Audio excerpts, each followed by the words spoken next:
The October wind howled across the abandoned Morrison homestead like a mourning song, whipping through the skeletal remains of what had once been a thriving ranch. Caleb Sterling dismounted from his horse and surveyed the desolate scene with the practiced eye of a man considering a land purchase. The main house had collapsed years ago, its roof caved in and walls crumbling back to the earth. Most of the outbuildings were in similar states of decay, but something about this place called to him, perhaps the way the valley cupped the ruins like protective hands, or the clear stream that still ran bright and cold through the property. Caleb had been searching for months for land to expand his cattle operation, and this remote corner of the Montana Territory offered everything he needed: good water, natural shelter, and isolation from neighbors who might object to his unconventional methods. As he walked through the ruins, taking mental notes of what could be salvaged and what would need to be torn down, a sound stopped him in his tracks. At first he thought it was just the wind whistling through the broken timbers, but as he listened more carefully, he realized it was something far more beautiful and infinitely more impossible. Someone was singing. The voice was hauntingly pure, a wordless melody that seemed to dance on the autumn air like smoke from a campfire. It was clearly female, though there was something ethereal about it that made Caleb wonder if he might be hearing the ghost of some long-dead settler woman still wandering her abandoned home. Following the sound, Caleb made his way toward the back of the property, where several smaller outbuildings still stood in relatively good condition. The singing grew stronger as he approached a sturdy stone shed that looked like it had been built to last through anything the frontier could throw at it. As he drew closer, Caleb realized with growing alarm that the beautiful voice was coming from inside the locked building. "Hello," he called out, his hand moving instinctively to the cold at his hip. "Is someone in there?" The singing stopped abruptly, replaced by a silence so complete it was almost oppressive. Caleb waited, listening intently, but heard nothing, except the wind rattling through the nearby trees. "I know someone's in there," he said more loudly. "Are you hurt? Do you need help?" After a long moment, a voice emerged from within the shed, the same voice that had been singing, but now speaking in barely a whisper. "Please," the voice said, and Caleb's heart clenched at the raw desperation in that single word. "Please don't. Tell them you found me." Caleb felt ice form in the pit of his stomach. Someone was being held prisoner in that shed, and from the sound of her voice, she'd been there for a very long time. "Who's them?" he asked gently, moving closer to the heavy wooden door. "Who are you afraid of?" "The Morrisons," came the whispered reply. "They'll be back soon. They always come back." Caleb frowned. He'd been told the Morrison family had abandoned this place 3 years ago, after losing their cattle to rustlers and their crops to drought. The land agent who'd showed him the property had assured him it was completely deserted. "Ma'am, there's no one here but me," Caleb said carefully. "My name's Caleb Sterling. The Morrisons are gone, have been gone for years. Are you saying they left you locked in this shed?" The silence stretched so long that Caleb began to wonder if he'd imagined the entire conversation. Then, in a voice so quiet he had to strain to hear it, the woman spoke again. "They said I was mad, said I was dangerous to myself and others. They locked me in here to keep me safe, to keep everyone safe from what I might do." Caleb examined the door more closely and felt his anger begin to build. The shed had been secured with not one but 3 heavy padlocks, and the small window had been boarded over from the outside. This wasn't temporary confinement, this was a prison designed to hold someone indefinitely. "How long have you been in there?" he asked, though he dreaded the answer. "I don't know," the woman replied, her voice breaking slightly. "Seasons come and go. I watch the light change through the cracks in the boards. Sometimes it snows, sometimes it's hot. I've lost count of how many times." Caleb felt sick to his stomach. The Morrison family had left their daughter. It had to be their daughter locked in the shed, like an animal, and simply abandoned her when they departed the territory. It was a level of cruelty that defied comprehension. "What's your name?" he asked gently. "Melody," she replied after a moment's hesitation. "Melody Morrison." The irony of the name wasn't lost on Caleb, given the beautiful singing that had led him to discover her. "Well, Melody Morrison, I'm going to get you out of there. Just give me a minute to figure out these locks." "No," the word came out sharp. With panic, "You can't. They said if anyone ever let me out, terrible things would happen. People would die because of what I am. What you are."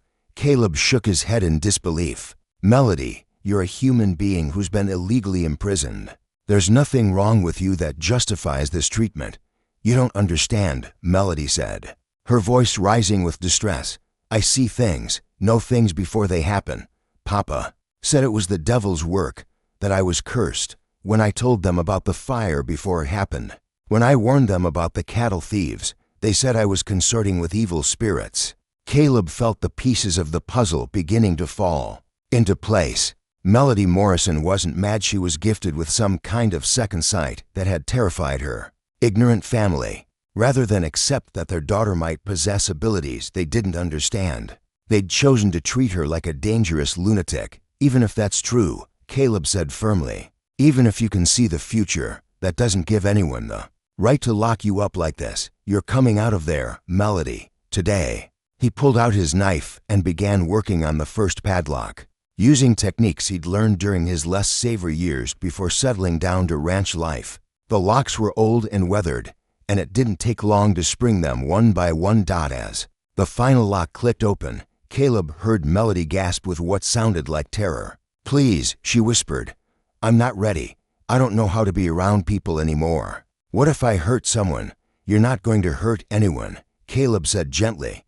"But Melody, I need you to understand something. You can't stay in there. Winter's coming, and if you're still locked in this shed when the real cold hits, you're going to die." He swung the door open slowly, giving her time to adjust to the idea of freedom. The interior of the shed was larger than he'd expected, furnished with basic necessities: a narrow bed, a wash basin, shelves of canned goods and preserved food. Someone had been taking care of her material needs, but the psychological cruelty of the confinement was staggering.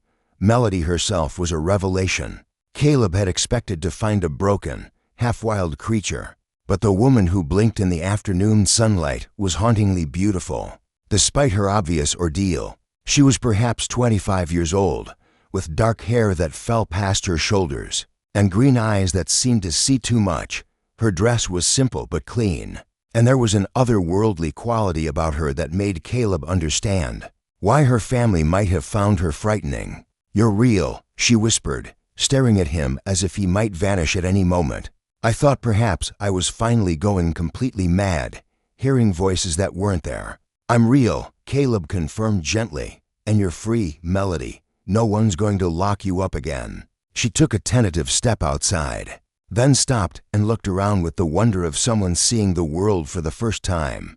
"It's so big," she murmured. "I'd forgotten how big the sky was." "How long since you've been outside?" Caleb asked. 3 years, Melody replied, her voice barely audible. "Not since the day they decided I was too dangerous to let roam free." Caleb felt his anger flare again at the casual cruelty of her family. "Where have you been getting food?"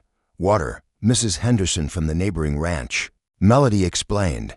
"She comes by every few weeks, brings supplies and news from the outside world. She thinks my family just went away and left me to take care of the property. She doesn't know about," she gestured helplessly at the shed. "She's been feeding you for 3 years and never thought to ask why you never came outside."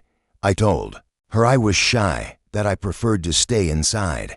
She's a kind woman, but not particularly curious about other people's business. Caleb shook his head in amazement. Mrs. Henderson's lack of curiosity had probably saved Melody's life, but it also spoke to the isolation of frontier life, that someone could be essentially imprisoned for years without anyone noticing. "What happens now?" Melody asked, looking around the abandoned homestead with uncertainty. "Where am I supposed to go? What am I supposed to do? I don't have any money, any family who wants me, any skills except," she trailed off, apparently unable to finish. "The thought, except seeing the future," Caleb supplied gently. Melody nodded miserably. "And singing. I sing to keep myself sane, to pass the time. But that's not exactly a marketable skill in the middle of nowhere. You'd be surprised." Caleb said thoughtfully, "Melody, I came here today looking to buy this land for my cattle operation. But finding you changes things. I can't just leave you here with winter coming on. You don't owe me anything, Melody said quickly. You've already done more than enough by setting me free, maybe. But freedom without options isn't really freedom at all. Caleb studied her face, seeing the intelligence and strength that had allowed her to survive 3 years of imprisonment without losing her sanity entirely. I have a proposition for you. What kind of proposition? Come work for me. I've got a ranch about 20 miles north of here, and I can always use help with the household management. You'd have your own room, honest work, and the chance to figure out what you want to do with your life. Melody stared at him as if he'd offered her the moon and stars. You'd trust me in your home, knowing what my family thought I was. Your family was wrong, Caleb said firmly. Whatever gifts you might have, they don't make you dangerous, they make you valuable. How can you be so sure? Caleb was quiet for a moment, considering how much of his own story to share. Because I've known others like you, people with unusual abilities who were feared and persecuted by those too ignorant to understand. That different doesn't mean evil. You have? My grandmother could find water in the desert and predict weather patterns with uncanny accuracy. Saved a lot of lives over the years, but some folks thought she was a witch. I learned early that the most extraordinary people are often the ones others are quickest to condemn. Melody looked back at the shed that had been her prison for 3 years, then at the vast landscape stretching out before her. When she turned back to Caleb, there was something in her eyes that hadn't been there before. Hope. All right, she said quietly. I'll come with you. But Mr. Sterling, yes? If you change your mind about me, if you decide I'm too strange or too dangerous, promise you'll just tell me to leave. Don't lock me up again. Caleb felt his heart clench at the vulnerability in her voice. I promise, Melody. Whatever happens, you'll always have a choice. As they gathered her few possessions and prepared to leave the Morrison homestead forever, Caleb found himself wondering what he'd gotten himself into. Taking in a woman with mysterious gifts was bound to complicate his quiet life, but something about Melody Morrison called to him in ways he didn't fully understand. The lonely rancher had found a caged songbird. Now he had to help her remember how to fly. The journey to Caleb Sterling's ranch took for hours through country that grew progressively more beautiful as they traveled north. Melody rode behind him on his horse, her arms wrapped around his waist for balance, and Caleb could feel the tension in her body as she experienced the outside world for the first time in 3 years. Are you all right? He asked during one of their rest stops, noting how she kept looking over her shoulder as if expecting pursuit. It's overwhelming, Melody admitted, settling onto a fallen log beside the stream where they'd stopped to water. The horse, I dreamed of being outside again so many times, but I'd forgotten how much there is to see and hear and feel all at once. Caleb studied her face, noting the way her eyes darted constantly from one thing to another, as if trying to take in everything simultaneously. We can take our time. There's no rush. Thank you, Melody said softly. I know this must be inconvenient for you, taking in a stranger with so many complications. You're not a complication, Caleb replied firmly, and you won't be a stranger for long. As they resumed their journey, Melody gradually began to relax, even pointing out changes in the landscape that caught her attention. Her observations were unusually perceptive, noting things that most people would miss: the way the light fell differently on certain hillsides, the subtle signs of wildlife passage, the areas where the grass grew more lushly.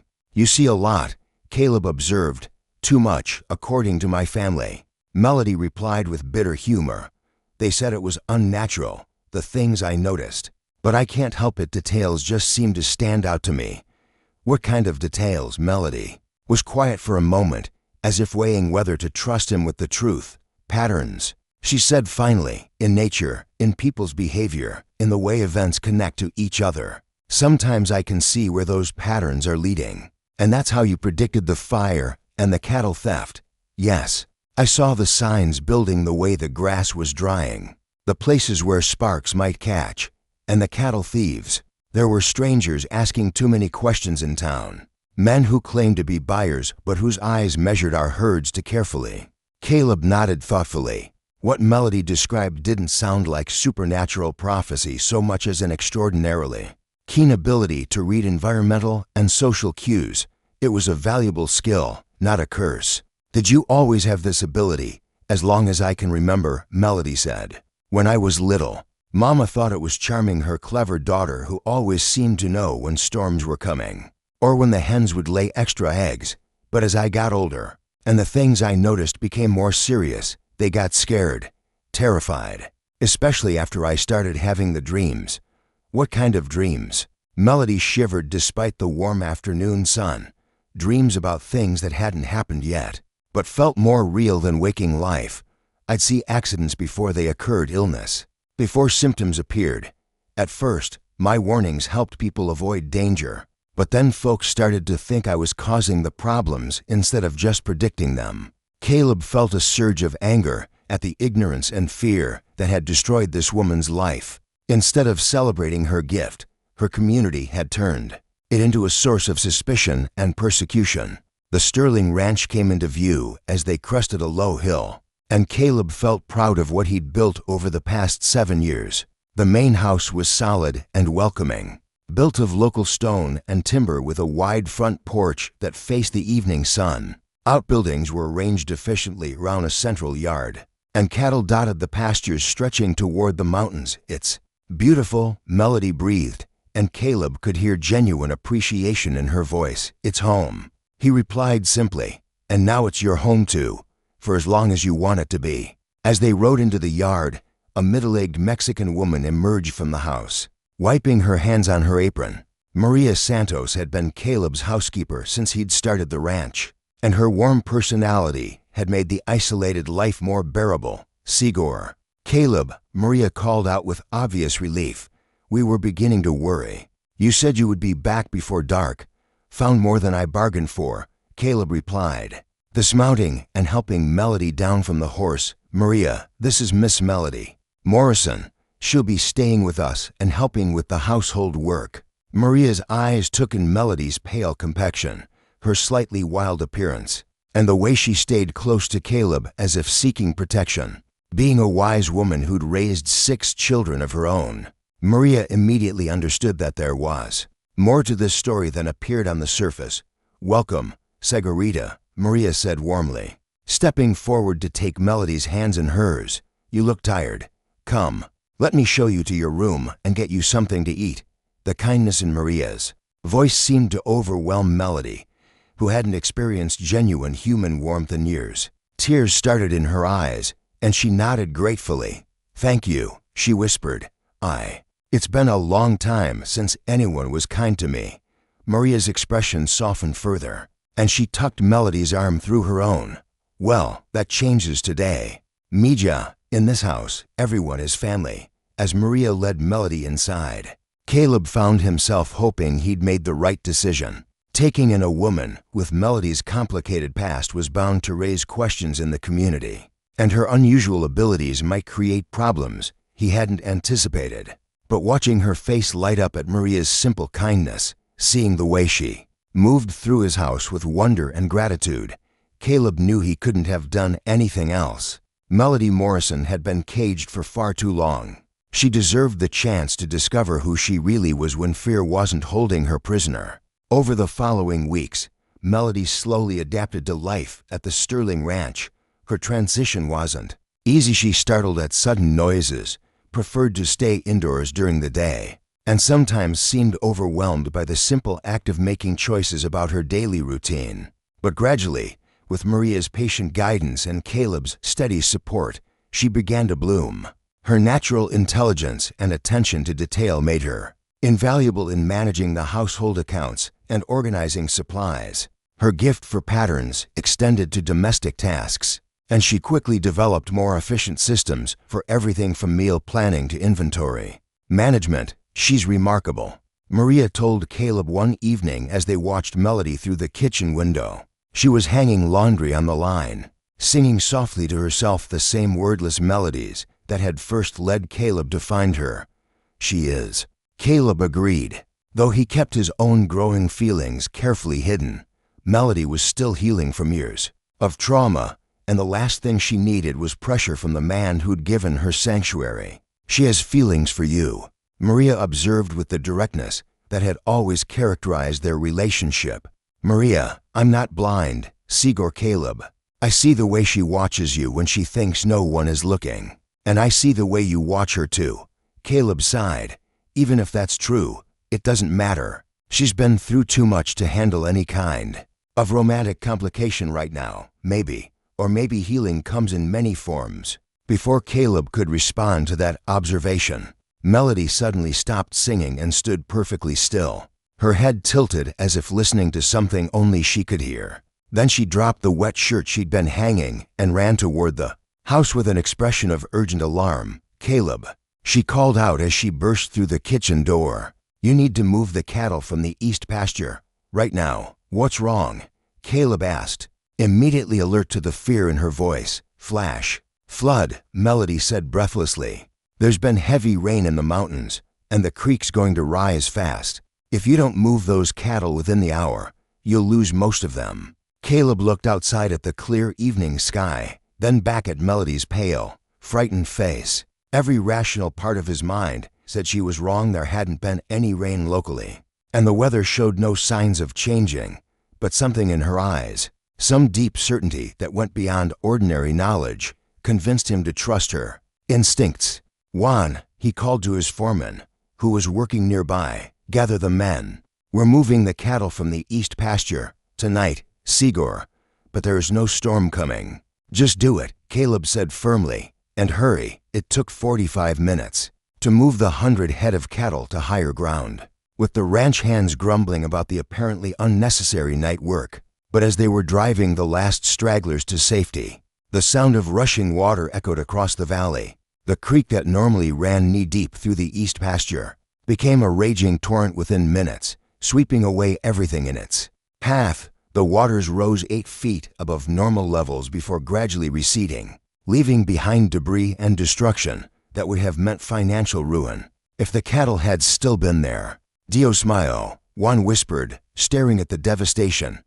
How did you know, Sigor? Caleb looked back toward the house where Melody stood on the porch, her face a mixture of relief and apprehension. She'd saved his livelihood, possibly his entire ranch, but now everyone would know about her unusual abilities. Lucky guess, Caleb said firmly, meeting each of his men's eyes in turn.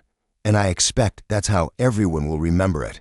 The men nodded understanding. They were loyal to Caleb, and if he wanted to keep Melody's gift secret, they would respect that choice. Later that night, after the excitement had died down and the ranch hands had returned to their quarters, Caleb found Melody sitting alone on the front porch, staring up at the stars.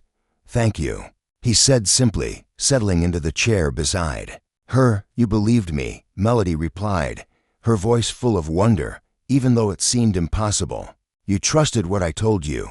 Of course I did. You saved my ranch tonight, Melody. Probably saved my life. And now your men know what I am, she said quietly.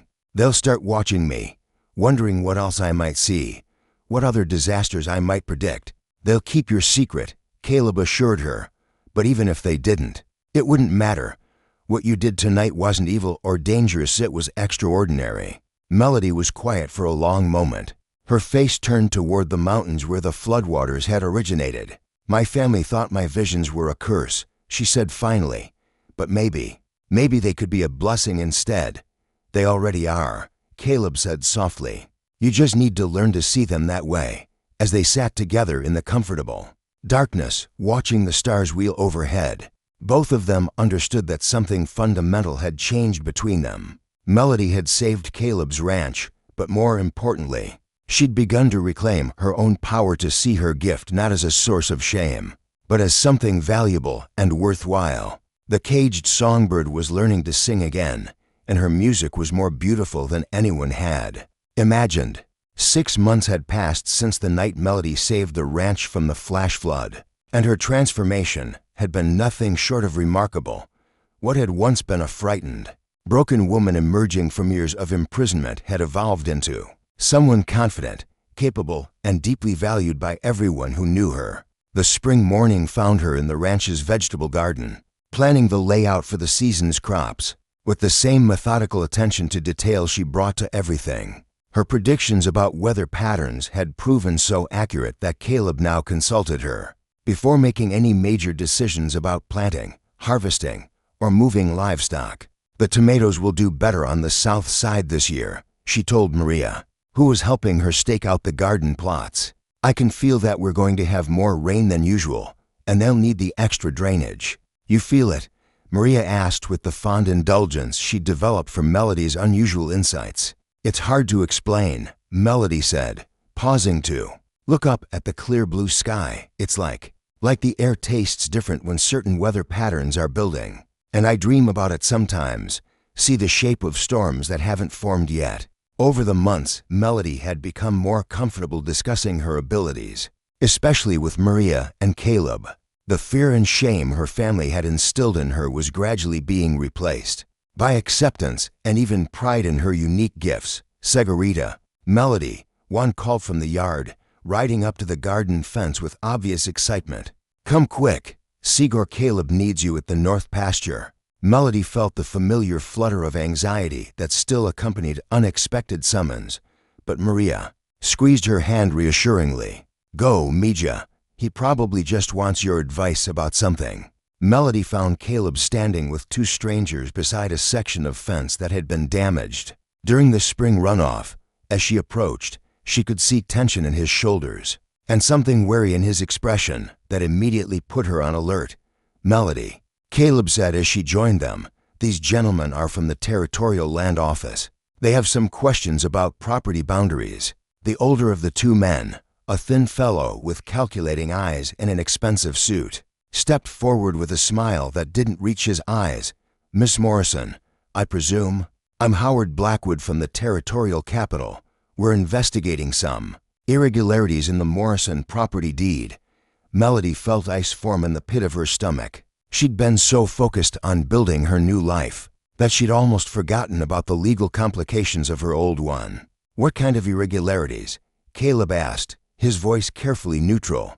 Well, it seems the Morrison family left significant debts when they abandoned their property, Blackwood explained, pulling out a sheaf of official-looking papers. The territory has the right to seize abandoned properties to satisfy those debts, but we've recently learned that the property wasn't actually abandoned. He looked directly at Melody with an expression that made her skin crawl. Miss Morrison has been living on the property all along, which means her family's debts are now her responsibility, unless, of course, she can prove she has no legal claim to the land.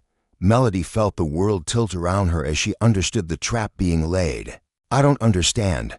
I haven't lived on the Morrison property for months. I live here now. But you did live there, Blackwood pressed, 4 years after your family left. That establishes residence and, by extension, inheritance of both the property and its associated debts. How much are we talking about? Caleb asked quietly. Approximately $8,000. Blackwood replied with obvious satisfaction. Plus interest and penalties, due immediately, or Miss Morrison faces imprisonment for debt evasion. Melody felt her knees go weak. $8,000 was more money than most people saw in a lifetime. There was no way she could pay such a sum, which meant there is one alternative. Blackwood continued smoothly. If Miss Morrison were to sign over any claim to the Morrison property, to the territorial government, and agree to leave Montana Territory permanently, the debt could be forgiven. The threat was clear: pay an impossible sum, go to prison, or be exiled from the only home she'd ever known. Melody looked at Caleb and saw her own anger reflected in his dark eyes. This is extortion, Caleb said flatly. This is the law, Blackwood replied coldly. Miss Morrison has 3 days to decide how she wishes to resolve this matter. After the men left, Melody sank onto the porch steps with her head in her hands. It's starting again, she whispered. People trying to control me. Lock me up, make me disappear. Caleb sat beside her, his presence solid and reassuring. This isn't the same thing, Melody. This is about money, not fear of your abilities, is it? Or did someone realize that the strange Morrison girl is still alive and decide she needs to be dealt with? Melody looked up at him with eyes bright with unshed tears. Maybe I should just go. Leave the territory and start over somewhere else. Is that what you want? No. Melody said fiercely. This is my home now. These are my people.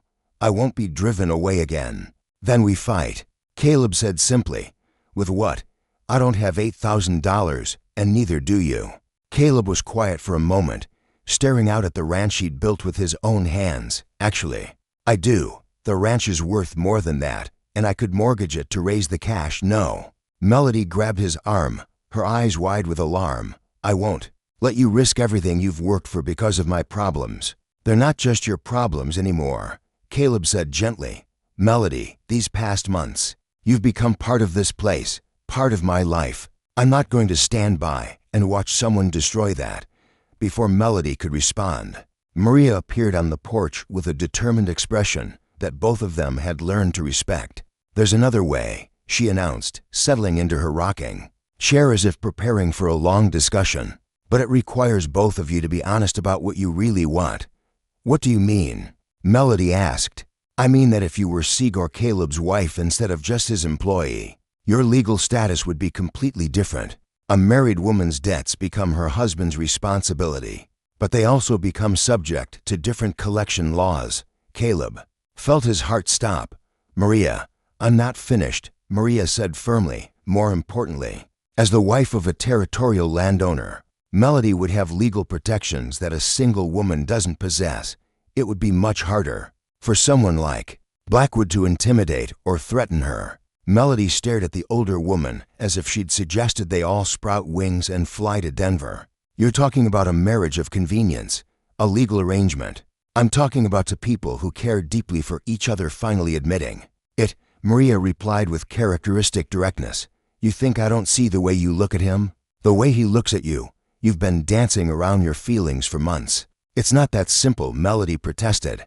I'm not normal. Maria, I see things, know things that frighten people. What kind of marriage could I have with someone who might always wonder if I'm reading his thoughts or predicting his future? The kind where he already knows all of that and loves you anyway. Caleb said quietly. Melody turned to stare at him. Her breath caught in her throat. What? I love you, Melody, Caleb said, his voice steady despite the magnitude of what he was confessing. I've loved you since the day I found you singing in that shed. Not because of your abilities or in spite of them, but because of who you are, the strongest, most remarkable woman I've ever known. But I'm damaged, Melody whispered.